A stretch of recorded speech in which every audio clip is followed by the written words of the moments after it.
Hello friends, welcome two way for study. स्वागत है आपका हमारे चैनल वे फॉर स्टडी में। और आज हम इस वीडियो में देखेंगे sources of the Indian constitution. भारतीय संविधान में कहां कहां से चीजें ली गई हैं, जैसे कॉन्करेंट लिस्ट कहां से ली गई, freedom of trade and commerce and intercourse, ये सब चीजें। हमारा संविधान एक बहुत बड़ा संविधान है जिसमें दुनिया के अलग अलग हिस्सों से उनके अच्छे प्रैक्टिसेस हमने ऑप्ट करके अपना एक संविधान बनाया। यूपीपीएससी और स्टेट के वेरियस एग्जाम्स में आपको अक्सर इस तरह के क्वेश्चंस देखने को मिल जाते हैं कि मान लीजिए फ्रीडम ऑफ ट्रेड है, ये कहाँ से लिया गया, मतलब 4 कंट्रीज के नाम दे दिए जाएंगे, उनमें से आपसे पूछ लिया जाएगा।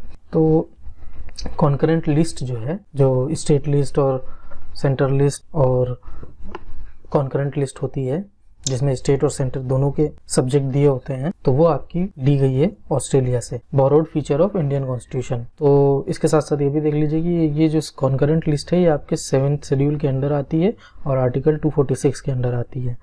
इसके बाद है freedom of trade, commerce and intercourse, ये भी ऑस्ट्रेलिया के संविधान से लिया गया है। ये पार्ट 8 ऑफ द कॉन्स्टिट्यूशन और आर्टिकल 301 के अंडर आती है।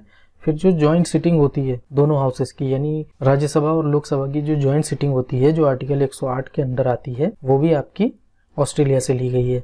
नेक्स्ट है कनाडा। कनाडा से देखिए हमने क्या क्या ऑप्ट किया है। कनाडा से हमने लिया है फेडरेशन विद स्ट्रॉन्ग सेंटर, मतलब जो हमारा देश है वो फेडरेशन तो है लेकिन उसका सेंटर स्ट्रॉन्ग है। इसके बाद wasting of residuary powers in the centre, जो आर्टिकल 228 के अंदर आती है, वो भी हमने कनाडा से ऑप्ट किया है। उसके बाद है appointment of government by the centre, appointment of state governor, जो स्टेट गवर्नमेंट के जो गवर्नर होते हैं उनको उनका जो अपॉइंटमेंट है, मतलब किस तरह से उनके अपॉइंटमेंट का प्रोसीजर है, वो भी हमने कनाडा से लिया है, और जो कि आर्टिकल 153 से 162 के अंदर है। इसके बाद आपका advisory jurisdiction of supreme court, ठीक है, तो ये भी आपका कनाडा से लिया गया और ये आर्टिकल 143 के अंदर आता है।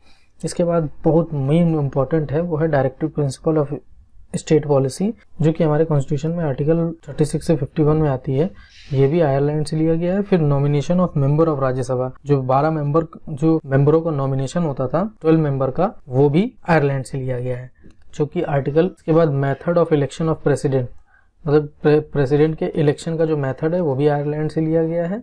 इसके बाद प्रोसीजर एस्टेब्लिश्ड बाय लॉ, ये लिया गया है जापान से।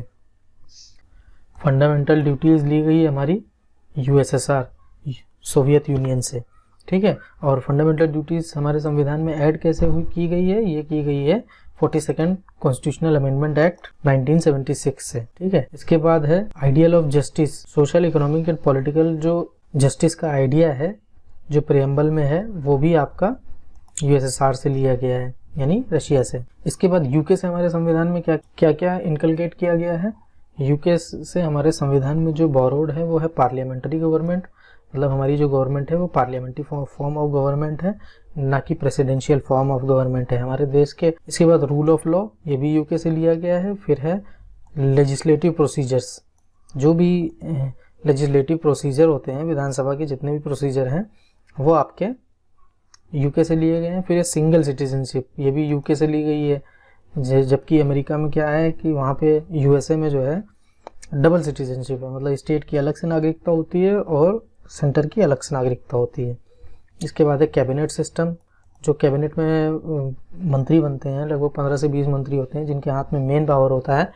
वो जो कैबिनेट सिस्टम है, जो कैबिनेट के मंत्री बनते हैं, प्राइम मिनिस्टर जिसका हेड होता है, वो कैबिनेट सिस्टम भी आपका यूके से लिया गया है। फिर है प्रीरोगेटिव रिट्स, तो ये जो रिट्स हैं जैसे सर्शियोरी, मैंडेमस, ये सारी जितनी रिट्स है जो सुप्रीम कोर्ट इशू करता है, ये रिट्स का फॉर्मेशन भी यूके से लिया गया है, यूके कॉन्स्टिट्यूशन से बोरोड है। इसके बाद है आपका पार्लियामेंट्री प्रिविलेजेस, तो पार्लियामेंट्री जितने भी प्रिविलेज मिलते हैं पार्लियामेंट एक एमपी को, वो सारे पार्लियामेंट्री प्रिविलेज भी यूके की कॉन्स्टिट्यूशन से बोरोड है। फिर बाई कैमरलिज्म, जो बाई कैमरलिज्म है ये भी हमारा यूके से लिया गया है, यानी बाई कैमरलिज्म का मतलब होता है जैसे राज्यसभा है आपका, राज्यसभा मतलब स्टेट लोकसभा और राज्यसभा, और स्टेट लेजिस्लेचर है जैसे आपका विधानसभा और विधान परिषद। बाई कैमरलिज्म का जो नेचर है, यानी बाई कैमरलिज्म है, ये भी आपका यूके से लिया गया है। इसके बाद आता है फंडामेंटल राइट्स। फंडामेंटल ड्यूटी हमने यूएसएस यानी सोवियत यूनियन से लिया, लेकिन फंडामेंटल राइट्स जो है मतलब जो हमारे अधिकार हैं ये हमने लिया है यूनाइटेड स्टेट्स से। उसके बाद इंडिपेंडेंट जुडिशियरी का जो इंडिपेंडेंस है ये भी यूएस से लिया गया है। फिर जुडिशियल रिव्यू ये भी इंडिपेंडेंस है। फिर इम्पीचमेंट ऑफ प्रेसिडेंट ये भी यूएस से है। इसके बाद रिमूवल ऑफ हाई कोर्ट जजेस ये भी यूएस से लिया है। फिर पोस्ट ऑफ वाइस प्रेसिडेंट, जो वाइस प्रेसिडेंट की हमारे वहाँ पोस्ट होती है ये भी हमने यूएस से बोरोड है हमारे कॉन्स्टिट्यूशन में। इसके बाद आता है आपका जर्मनी यानी वीमर रिपब्लिक। जर्मनी का जो पहले नाम था वीमर, ये वीमर के कॉन्स्टिट्यूशन से हमने लिया है fundamental rights, suspension of fundamental rights during emergency.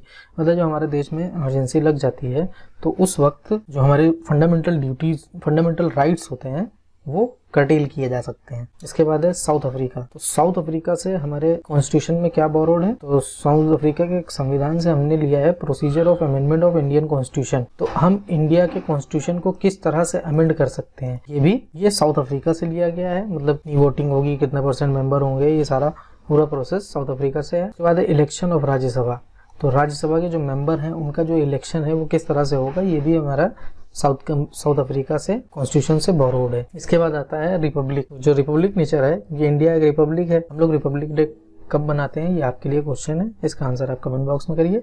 इसके बाद है आइडियल ऑफ लिबर्टी, ये भी हमको फ्रांस से लिया है हमने। Liberty, equality, fraternity in the preamble, France से लिया गया है।